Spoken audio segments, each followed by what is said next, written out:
At the beginning of the series, we see a girl's dead body lying on the ground. It looks like she was bitten by something, and right in front of her, her father is sitting crying. He says, "Forgive me, my daughter. I didn't just kill you once. I've killed you 99 times, over and over again. It's all because of me that you've ended up like this. But now I have one final chance left. Just one. Please trust me this time, Dammy. I won't fail you again." Then the scene shifts into the past. The man is watching the news on TV, where an emergency broadcast is being aired. The world is ending. Strange creatures are spreading everywhere. We're told that these creatures are actually zombies, and they brought the entire world to collapse in the blink of an eye. That's when his daughter walks into the room and asks, "Dad, what are you watching?"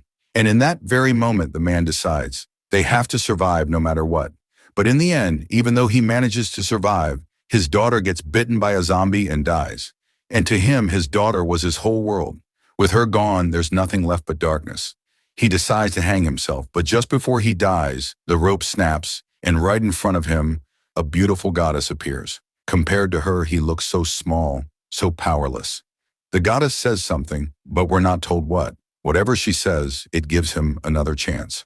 He wakes up back in the past, in his room, surprised and confused. Wait, I'm alive? But I died. How am I back here? As he turns and looks in the mirror, he sees the number 99 floating above his head. Ignoring it, he rushes to his daughter's room and knocks. "Dammy! Dammy! Open up! Hurry!" Dammy opens the door confused. "Seriously, Dad? Who bangs on the door like that in the middle of the night? What's the emergency?" He starts panicking, asking her, "You're okay, right? You're not hurt? You're still alive, right?" Dammy, startled, replies, "Did you have some nightmare or something? Why are you acting so weird?" A short while later, he quickly gets Dammy ready to leave, without giving her any real explanation. She doesn't understand what's happening, but follows her father's instructions anyway. He tells her, "I don't have time to explain. We just need to leave, right now." As they rush out, they're suddenly attacked by zombies. The man is killed, and wakes up again, back in that same moment where he had first opened his eyes. But this time, the number in the mirror says 98. That's when it hits him. The number above his head is the number of lives he has left. And from that point on, he makes a promise to himself, no matter what, I'll save Dammy. I'll protect her with every single one of these chances. He begins this cycle of constant tries, failing again and again, but never giving up. Sometimes he abandons his own humanity. He stops trying to save others. He only focuses on saving her. He's willing to stoop to any level if it means Dammy survives. But every time, the result is the same. Dammy dies. One time, when zombies have her surrounded, he pulls out a knife and kills them all brutally. It's the first time he's killed zombies so fearlessly. And in that moment, he realizes this is the only way. They have to kill every last one of them if they want to survive. From that day forward, he starts hunting zombies relentlessly. He shows them no mercy. Wherever he sees one, he kills it on the spot. But despite his efforts, we see that Dammy has once again turned into a zombie behind him. She cries out, "Dad, help me!" He now only has 13 lives left. And that's when he truly understands. It doesn't matter if he has 100 chances or 1,000. If he's not strong enough, he'll never be able to save her. As she bites his shoulder, he shoots himself. Because if Dammy doesn't survive, then there's no reason for him to go on either. Once again, he resets back to that same moment. This time, he's completely devastated. He's tried everything, every method, every strategy, but the result never changes. Later, Dammy wakes up in the middle of the night, walks in, and asks, "Dad, why are you making so much noise this late?" She sees him packing a bag, holding a knife, and starts getting nervous. "Dad, what are you doing?" But instead of answering, he gives her a tight hug and whispers in her ear, "I promise, even if I have to be born 100 times, or 1,000, I'll always save you. You just need to trust your dad, sweetheart." Dammy doesn't understand what's going on, but she agrees to trust him. Now, when he has only one chance left, he finally discovers a place called Jinda. It's a beautiful, secure shelter. After 99 failed attempts, he's finally found the perfect place. A controlled zone filled with soldiers and a mobilized base. There's a university hospital where survivors are treated with care. The system works. Law and order are maintained. People are living real lives. This place actually feels like home. He says, "I've spent 40 years here. My daughter, I know you've been waiting for me, but I had to see if this shelter would survive till the end of time. And now that I know it will, now that I'm sure it's safe, you can live here in the future too. This will be our final destination. Just wait for me. Your dad will get you there. This time for real." And with those words, he shoots himself again and returns back to that familiar moment, opening his eyes once more, preparing everything to leave the house. As always, Dami doesn't know anything. They just exchange a silent look. But her father is determined. He thinks to himself, in those 40 years, she always died before reaching the shelter. But in all that time I prepared. I planned every step, every strategy. This time I won't let anything happen to her. He opens the door with full confidence, but is instantly frozen in shock. Right outside their house is an enormous zombie horde, bigger than anything he's ever seen. In all those 99 lives, not once did he face a situation like this. He'd spent 40 years carefully preparing the path to the safe house, but he'd never accounted for something this unpredictable. He stands there paralyzed, as the memories of all his past lives flood his mind, and for the first time, he has no idea what to do. As the zombies see a person standing still, they start charging toward him aggressively. The man is still in shock, completely frozen, and the zombies are closing in fast. Just then, from behind, Dami shouts, "Dad, what are you doing?" That snaps him back to reality. He quickly grabs Dami, pushes her back inside, and slams the door shut from the outside. Dami doesn't even get a moment to process what just happened. She runs to the door and shouts, "Dad, what are you doing out there? Open the door!" She keeps pounding on it, panicking. But her dad is standing firmly on the other side, blocking the door.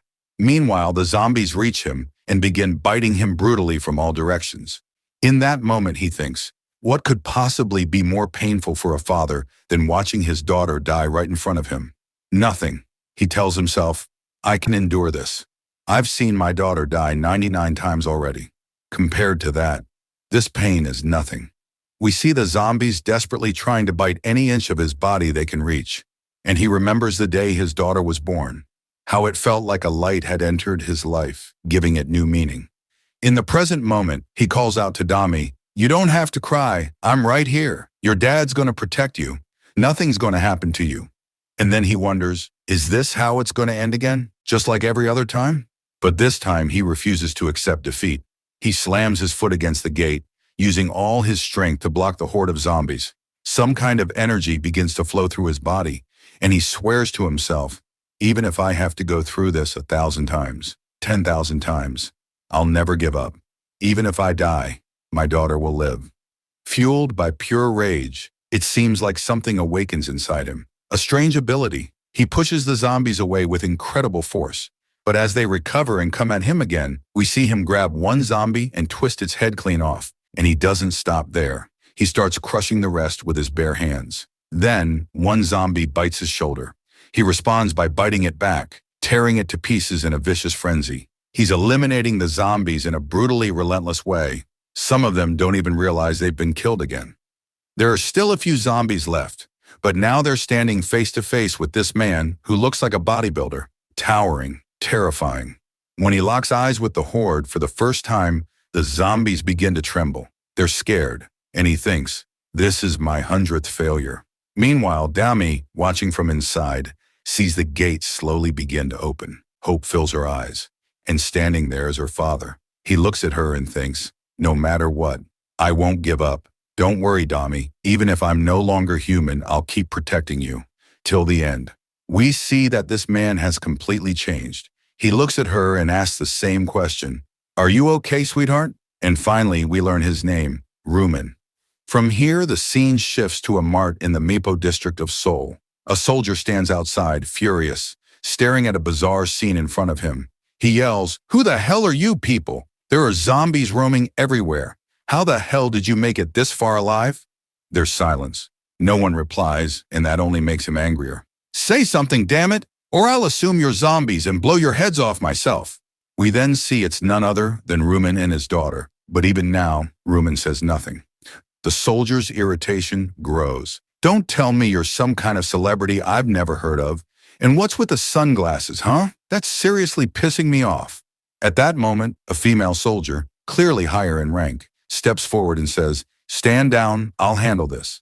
We learn that she's the ex-captain of this army unit. Her name is Chahiri, but we'll call her Charon. She walks up to them and says bluntly, "There's no room for anyone else here. Go find shelter somewhere else. You heard me. Get lost." Rumen, acting desperate, says, "My daughter's been walking for days. She has asthma. She's having trouble breathing. Please, give her some medicine. Help her." Dami starts coughing to make it believable. Rumen shouts, "At least save my daughter. I don't care what happens to me. Just let her in." Hearing this, Dami is completely stunned. And Sharon? She doesn't seem to react at first, but the very next second, her expression shifts to anger. A subordinate soldier behind her mocks the situation, saying, "You really think telling a sad little story is going to move the captain? You think she's just going to let you in because she feels sorry for you?"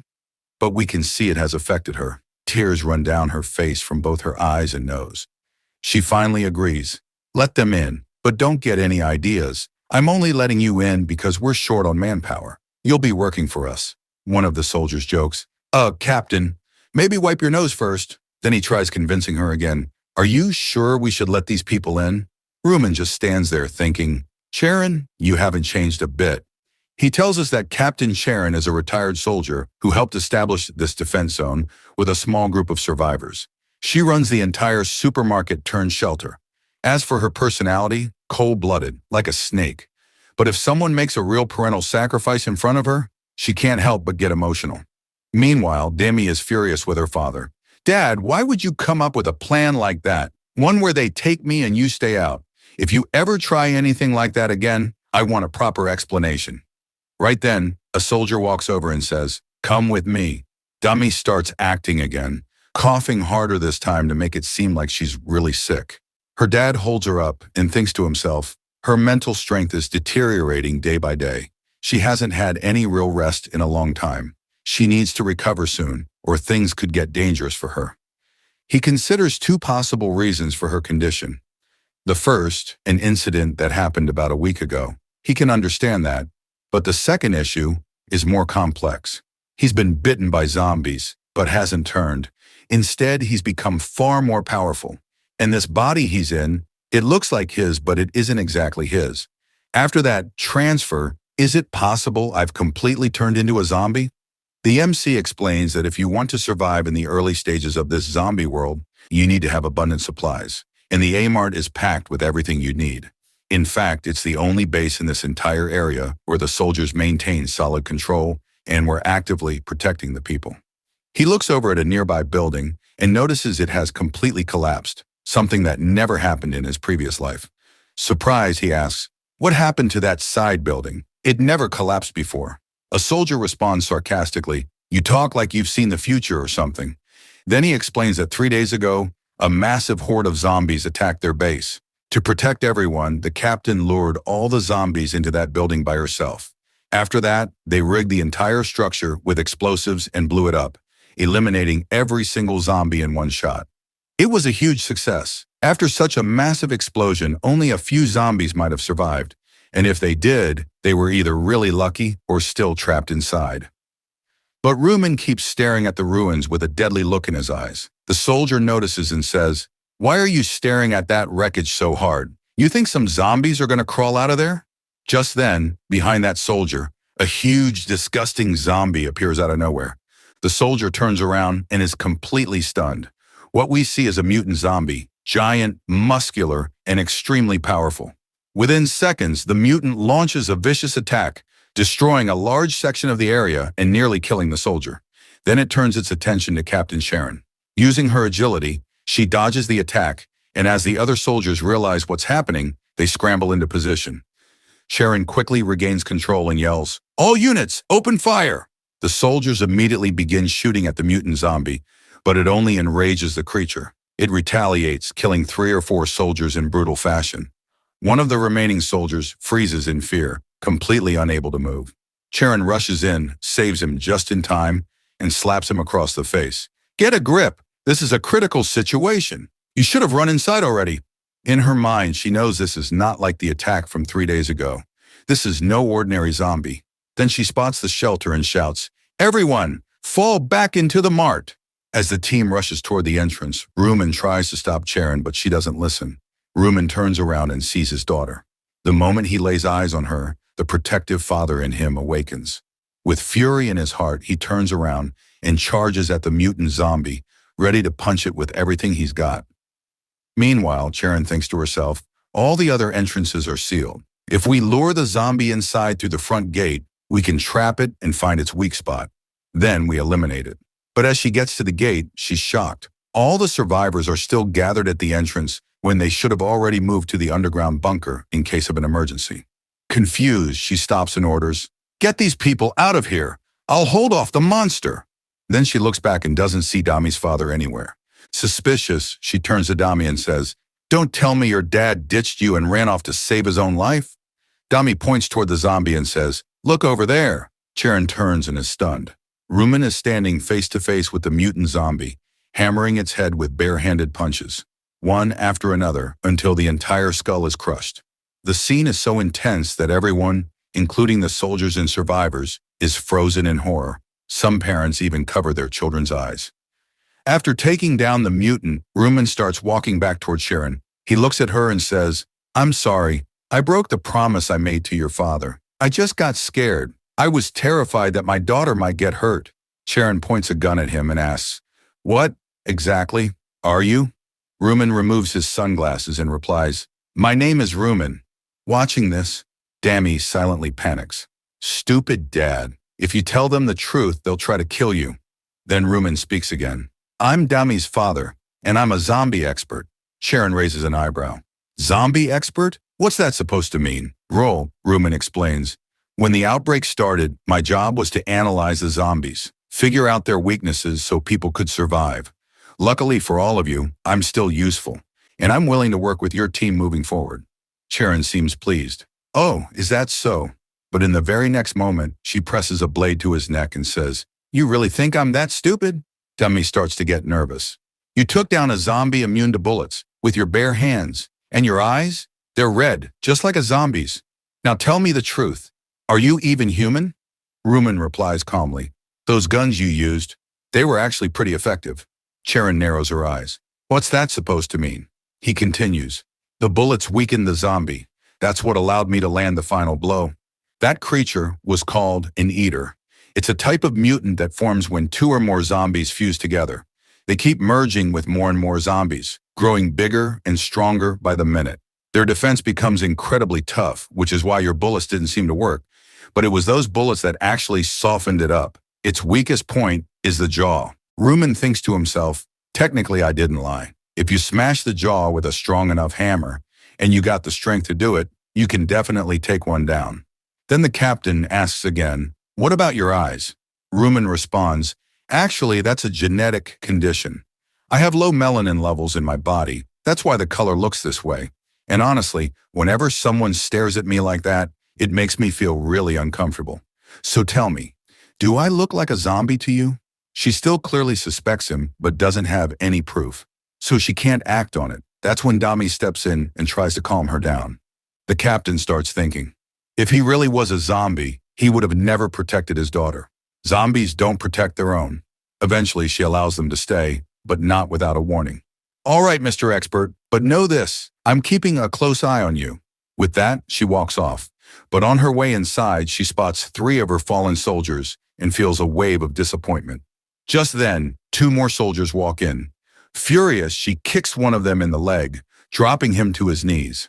"In an emergency situation, what's the first thing you're supposed to do?" she yells. "Evacuate all civilians to the underground shelter." "So why didn't you do it?" The second soldier nervously responds, "We panicked, ma'am. We forgot everything in the moment." She scolds them again. "If we hadn't stopped that monster today, everyone in this mart would have been dead. And if this kind of thing ever happens again, I don't care if the zombies don't get you, I will." She storms off, leaving the soldiers shaken, especially the one she kicked, who's now visibly angry. The scene shifts to inside the mart. Survivors are gathered, resting. Dami sighs in relief. "Thank God you didn't get caught. If any of the soldiers had figured it out, they probably would have tried to kill you. But seriously, you were way too bold. I can't believe you lied like that so confidently. For a moment, I thought my heart was going to explode." Rumen chuckles and replies, If I had thrown out some brain rot bluff, the captain wouldn't have bought it. I had to spin a story that she could believe. Dami asks, wait, do you even know what brain rot means? Rumen nods. Yeah, my daughter taught me. Dami looks confused. I taught you? When? You definitely did, he insists. And not just that, you taught me a lot of other things too. Truth is, in his past 99 lives, Dami had taught the MC all those things, and now he's recalling them. Rumen gets up and says, wait here, I'll go grab you something to eat. As he walks away, Dami just sits there puzzled, whispering to herself, when did I teach him that? I seriously don't remember. The scene flashes back to the past. After Rumen had turned into a zombie, Dami had told him, Father, you need to wear these goggles, and you're not allowed to tell anyone what's happened to you. If people find out, they'll try to hurt you. Promise me you'll keep it a secret. Rumen had agreed. In the present, Rumen grabs food from a soldier and heads back to Dami. Along the way, a kid stops him and asks, why are your eyes red? He answers casually, it's a genetic condition. Don't worry about it. Then he thinks to himself, if these people ever find out I'm actually a zombie, the entire place will panic. He reaches Dami and gently places the food beside her. Pop's brought you something to eat, but he notices she's already fallen asleep. So he tucks her in with a blanket and sits quietly thinking, how did things turn out like this? First, all those zombies showed up at my door, and then a mutant appeared this quickly? That's never happened, not even once in the last 99 lives. What the hell is going on? Why are the zombies changing? I've got a theory. Maybe it's because of me. The scene cuts to the outskirts of the city, where another terrifying zombie is seen emerging. And Rumen can feel it. Deep down, he knows. These zombies, they're coming for me and my daughter. Either we're a threat to them, or they see us as something dangerous to their existence. But one thing's for sure. If I don't take them out, they will kill her. Now we see an entire horde of zombies gathered in the forest, and Rumen stands alone in front of them. He speaks calmly. So, you're all here, huh? Great job. I've finally arrived to eliminate every last one of you. Don't just stand there. Come on, let's get this over with. I've got to finish this before my daughter wakes up. He's brought a metal ladder with him, and he's turning it into a weapon. The zombies charge. He starts slicing through their heads using that makeshift weapon, killing them brutally like it's child's play. Not a single zombie is spared. He keeps fighting, relentless, unstoppable, until they start to overwhelm him. One zombie manages to bite off his arm. Still, Rumen doesn't hesitate. With his other hand, he keeps slaying the rest. Then suddenly, we see his severed arm start to grow back. Within seconds, he's regenerated the entire limb, and he uses that hand to punch through a zombie's skull with terrifying force. But then, a group of zombies builds a tower using corpses. From the top, one of them releases a venomous liquid from its mouth, and it explodes with a massive blast. Rumen jumps out just in time. He lands midair, grabs his twin sticks, and slashes the entire zombie tower down in one clean move. Then he pulls two axes from his back, and just like chopping carrots, he starts slicing the zombies into pieces. He doesn't pause for even a second, keeps going, one after another, until there's only one left. He kicks that last zombie in the face, climbs on top of it, and finishes it with a final blow, slicing through its skull. The next morning, we see Dami waking up peacefully. She notices Rumen has prepared a beautiful breakfast for her. Must have been hungry, huh? Come on, let's eat, he says with a smile. Seeing how much her dad cares for her, she can't help but feel happy. Then the scene shifts to the captain's office. Inside, a soldier says, "Are you seriously joking with me?" The captain responds, "No joke. You didn't hear those loud noises between 1 a.m. and 5 a.m.? Another soldier chimes in, "I heard them too." Our scout team reported that all the zombies in the forest are dead.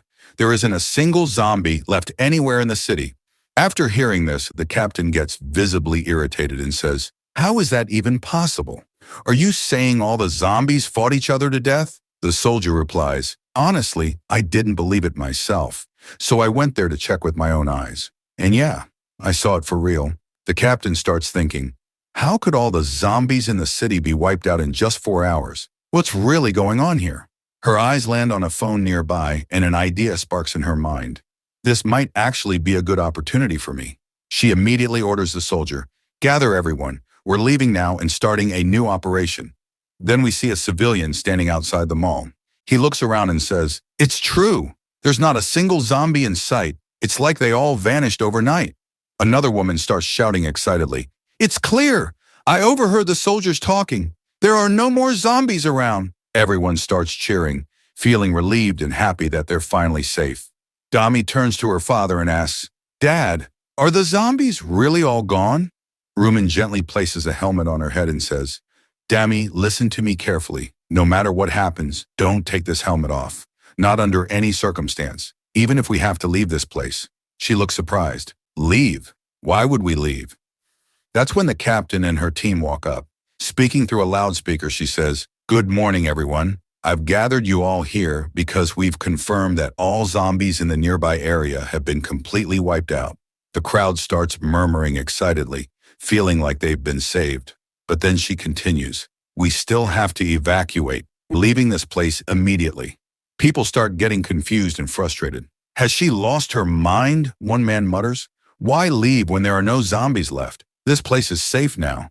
Someone else adds, Yeah, I don't see any zombies around. Why should we risk leaving? The captain explains, 3 days ago we lost radio contact, but we've been able to establish communication with the 2nd Brigade. They have the proper equipment, support, and a stocked armory. If another wave of zombies appears, that base is our best shot at survival. It's also still accepting civilians. Even after hearing that, people start to panic. No one wants to leave this safe zone. They argue that 3 days is a long time, and there's no guarantee that base even exists anymore. The captain reassures them, You don't have to worry. The base is being led by someone named Blue Wing. Under his command, it's completely secure. But the crowd still doesn't trust her. Many insist that heading there would be suicide. The captain tries her best to reason with them. If the zombies come back, we won't get another chance like this. A loud argument breaks out between the civilians and the soldiers. Most people refuse to leave. One man even says, If there were a real man in charge instead of some emotional woman, he would have made a better decision. That comment really gets to the captain. She's not even able to respond before Rumen steps forward and says, What happens if the zombies do come back? Someone in the crowd asks, Who even are you? The captain answers, He's a zombie expert. And when Rumen looks directly at the man who insulted her, the guy freezes. It's like he sees a zombie staring right back at him from Rumen's face. Rumen continues, If you stay here, do you honestly think you can survive on your own? Without the army protecting you, you wouldn't have made it this far. If we stay and the zombies return, we're dead. So what are we doing? Just sitting here waiting to die? As Rumen speaks, that same man starts trembling. His son runs up and asks, Dad, what's wrong? Then Rumen turns to the whole crowd and says, Let me ask you something. If we don't follow the soldiers, how long do you think we'll last? Without them, I doubt we'll survive even one day. The entire crowd goes silent. One by one, the people who were arguing against the captain begin to agree with Rumen. Yeah, maybe the captain's right. We should leave while we still can. Another adds, The soldiers have always saved us before. They'll protect us this time too. Soon everyone is in agreement. They'll follow the captain and leave under her command. The captain is stunned. They ignored me for hours, she thinks. Then this guy shows up, says a few words, and suddenly everyone's on board. She looks at Rumen, genuinely curious. Who even is this man?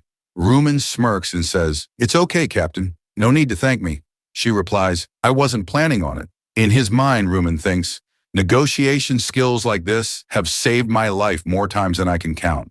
These skills have pulled me through situations way worse than this.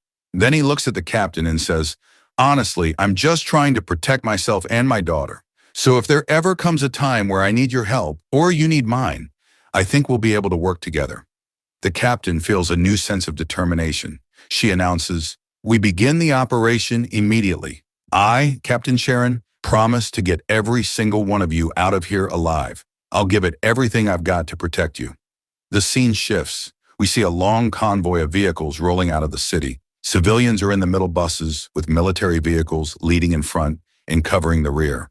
Everyone's tense, watching every direction, alert for any movement. But there's no sign of zombies anywhere. They begin crossing a long bridge out of the city. The driver says, I've dreamed of crossing this bridge for a long time. But the captain warns, this is only the beginning. Eyes forward, everyone. Just then, the guy sitting next to the driver yells, Sergeant, look ahead! They all look forward, and there, standing alone, is a zombie. Then more and more zombies begin to appear, Rising up one by one, they start charging toward the convoy. The captain shouts, "Everyone get ready! Zombies spotted ahead!" She quickly directs the team. "Civilians in Team C go right. We're going left." Rumen explains to the soldiers, "Zombies are extremely sensitive to sound. If we can create enough noise, they'll be drawn away." So the captain's vehicle starts making loud sounds. They toss out metal cans to make even more noise. It works. The zombies are drawn to the sound and begin mindlessly chasing after their vehicles. The captain says, "Just keep driving at this speed. We need to maintain the distance." But we see that a massive horde of zombies is still chasing them from behind. The captain then says, "Head toward that broken bridge." As they approach the broken bridge, the zombies continue following them, getting closer and closer. Rumen explains, no matter what happens or what obstacles appear in front of them, zombies will keep chasing humans without thinking. The captain then gives the order, "Turn now." They make a sudden U-turn, swerving to the side. The zombies trying to follow get confused. The ones in the front try to stop, but the ones behind keep rushing forward, pushing them all off the edge of the broken bridge one after another. Then Rumen shares another insight. The weakest part of a zombie is its rear. Run them over. Right then, the MC drives in with a road roller, ready to crush them all. Without showing any mercy, Rumen starts driving the road roller straight into the zombies. It's so heavy and powerful that even the strongest of zombies get flattened instantly. That's why this construction vehicle is called the King, for sheer power. The zombies keep charging, but none of them can withstand it. Rumen doesn't stop. The soldiers watch in shock as Rumen, instead of struggling like everyone else, makes zombies struggle, taking them out brutally. Meanwhile, in a nearby safe zone, civilians are waiting for the rest of the team to catch up. Dami is upset, remembering the past and getting angry at her dad. "Why did you have to stay back?" Her dad answers calmly, "I just wanted to help them a little. Don't worry too much." But Dami is nervous. She fears that if any soldier recognizes her identity, they might turn against her. Her father reassures her, "Don't worry, I won't do anything to raise suspicion. Just a little help, nothing major." Then a soldier announces, "Captain's returned." Dami turns and is shocked to see her father driving the road roller, with soldiers riding on top of it. The captain shouts, "All vehicles fall in behind me. We're taking the lead." As the convoy moves, any zombie in front gets instantly crushed under the road roller. They push forward, breaking through zombie-infested areas easily. In just a few days, they manage to clear through the entire region and arrive at the secondary base. Everyone is thrilled that they made it without losing a single person.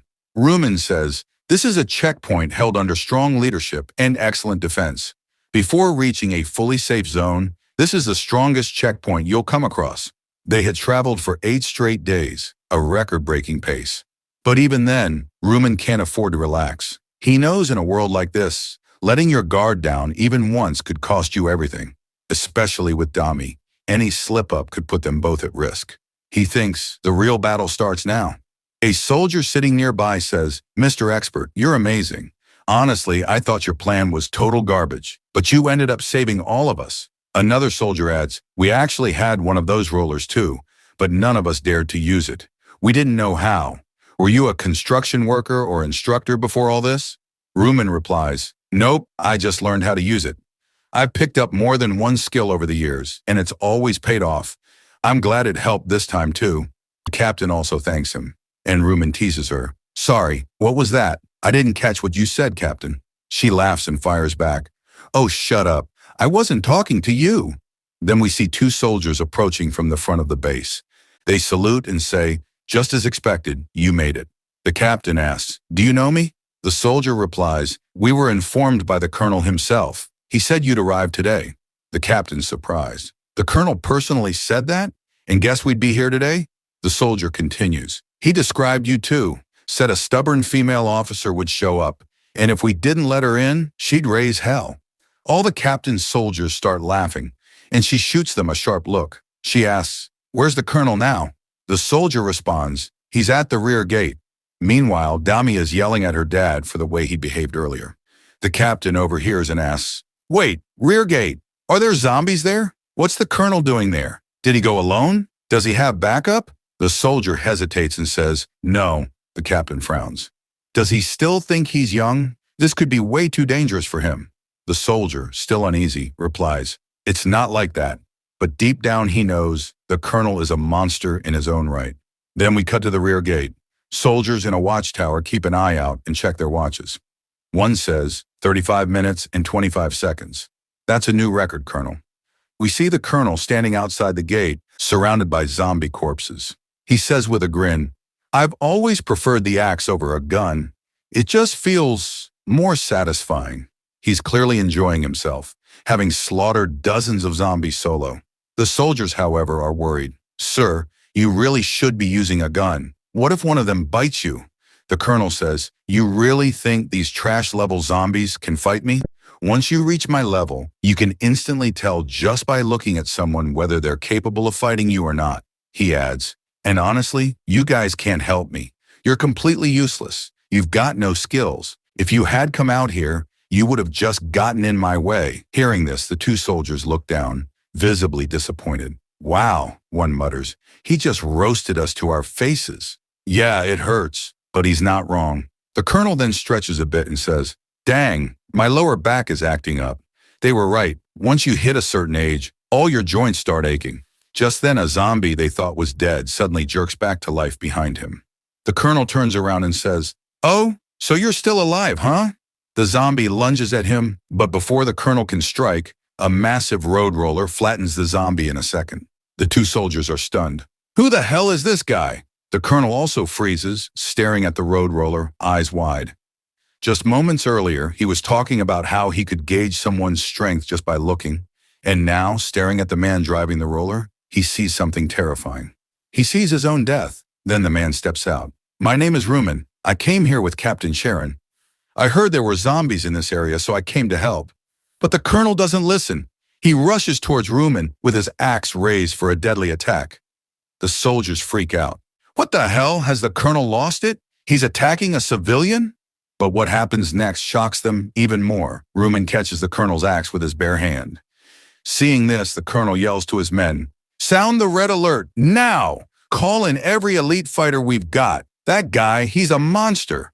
Rumen calmly responds, "With those sharp eyes of yours, Colonel Cha Pung Ho, I know I can't fool you." The colonel freezes again. How does he know my full name? Before he can say anything, Rumen casually crushes the axe in his hand, shattering it completely. He says, "If I want shelter here, I'll need to convince you. And I know you're not the kind of guy to talk things out over tea. So let's have a conversation. Your way." The colonel stares at him, the fire in his eyes reigniting. Rumen slips into his fighting stance. "Let's start the conversation," he says, "with our bodies.